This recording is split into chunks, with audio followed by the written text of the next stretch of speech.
Good evening, colleagues in History 4510, Recent American History. My name is John Fitzmaurice, and I shall be your professor for this summer's online survey class. I'd like to take some time to go over your syllabus, which is located on your Moodle pages, and which I have now sent to your emails. Now, let me share my screen with you so that we can get underway.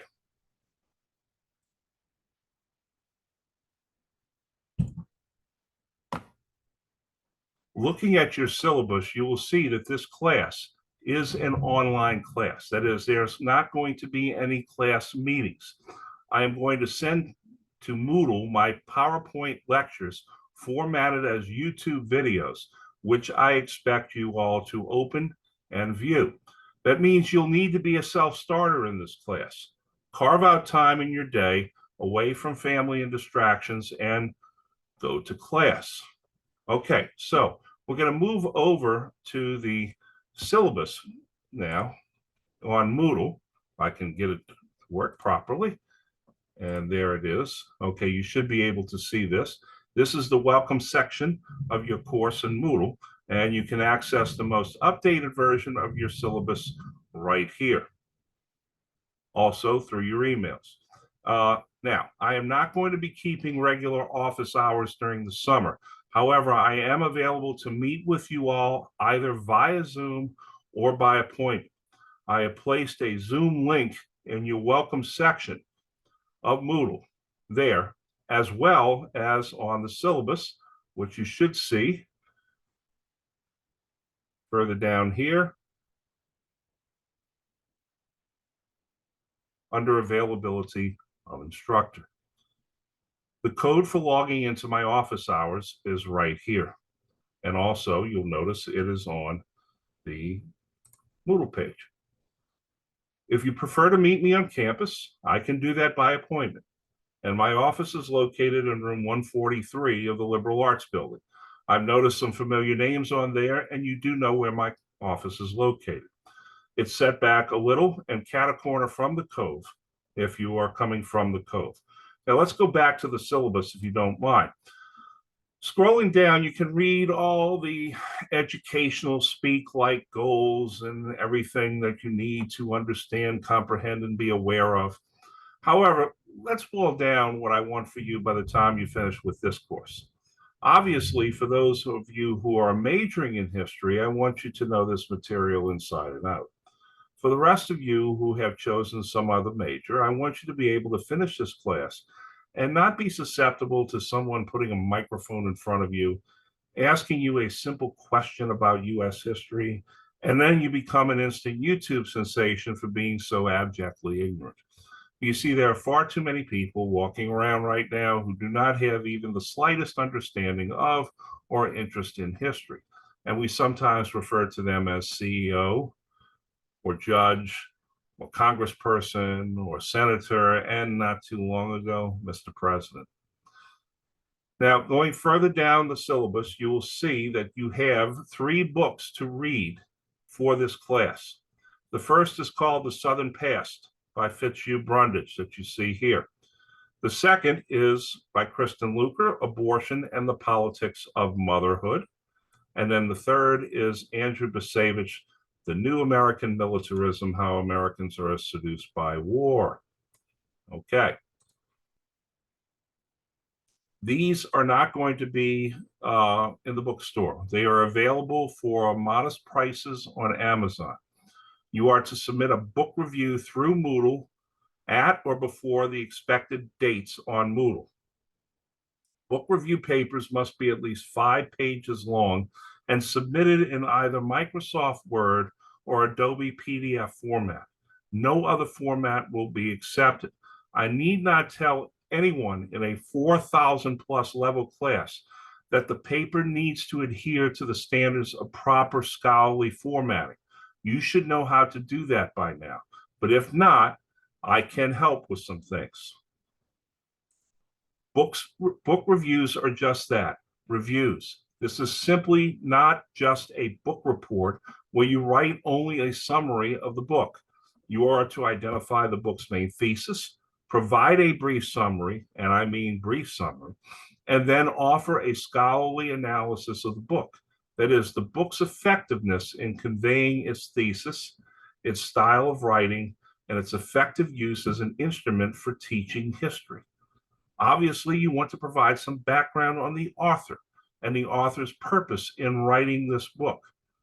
And then you take a stand on the book. Was it easy to read or not that easy to read? Do you agree with the author's fundamental thesis? Why or why not? And most importantly, is there a correct answer for which I am personally looking?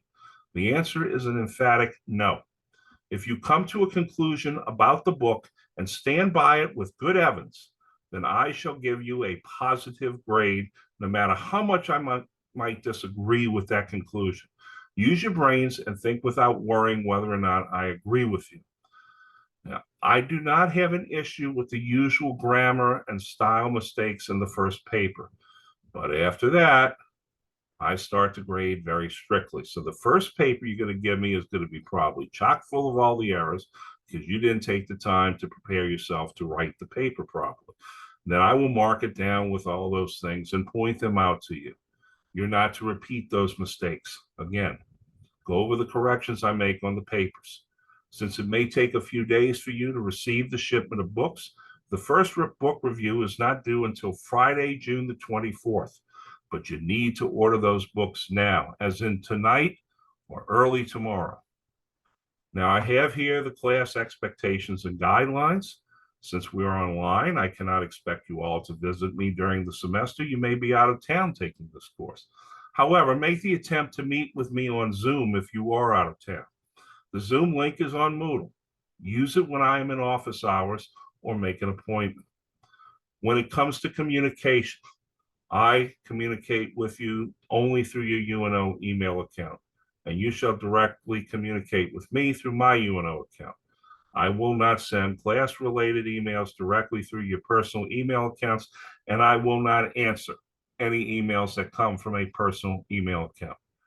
Check your accounts regularly, once a day, for important information. I do not discuss grades on email. That is against the law. I just last summer had it out with a student who, despite signing the syllabus signature page, asked me to give the grade over email and then got angry because I got angry. And the dean had to handle that situation. Do not make it so that the dean handles the situation. You'll have the ability to track your grades in part through Moodle throughout the semester. Please do so in order to avoid last-minute surprises. When it comes to tests, there'll be a test each Sunday on Moodle. No makeup tests will be given, except in the case of a documented serious reason. And by documented serious reason, I mean amputation of a limb or something worse. And please, this is not high school. No extra work will be given to ameliorate a grade, so do not ask. I do not need to talk about academic dishonesty. Beyond saying this, it is far better to take an F and live to fight another day than to cheat, plagiarize, or do anything that would jeopardize your career. Follow the rules and the protocols. Okay, you have the grading system here for you to see. It is very cut and dry and up completely to you. Let me say this.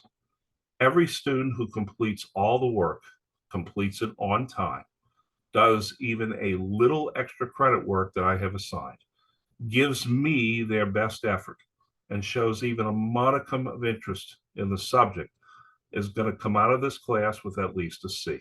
That's my guarantee to you.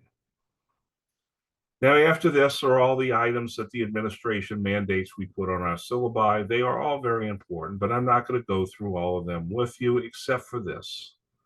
We are still in recovery from a very difficult time of social isolation and anxiety about public health. I don't need to tell you that places of learning are no longer considered safe. This whole episode of COVID and the coming out of it, the current political situation, the current economic situation has had different effects on different people. If you're having difficulty of any sort, please know that there are licensed professionals right here on campus whose job it is to help you through the rough patches. Seek them out when necessary. And if you can't do that, you come to me and we will go seek them out together. So at the bottom of the syllabus, you will see the schedule of classes. and assignments and quizzes. They are all subject to change, but I promise you that any changes will always operate to your advantage. That is, if I change the date of a test or I change the date of an assignment due, it'll be later, never sooner. Last but not least, at the end is the syllabus signature page. This page means that you have read and understood everything that is in the syllabus, and that you will abide by the terms and conditions.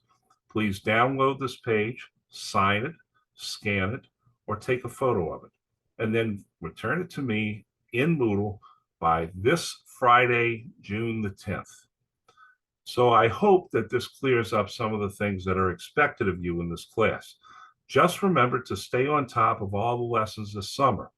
Reach out to me through email so we can chat on Zoom or in person if you need assistance.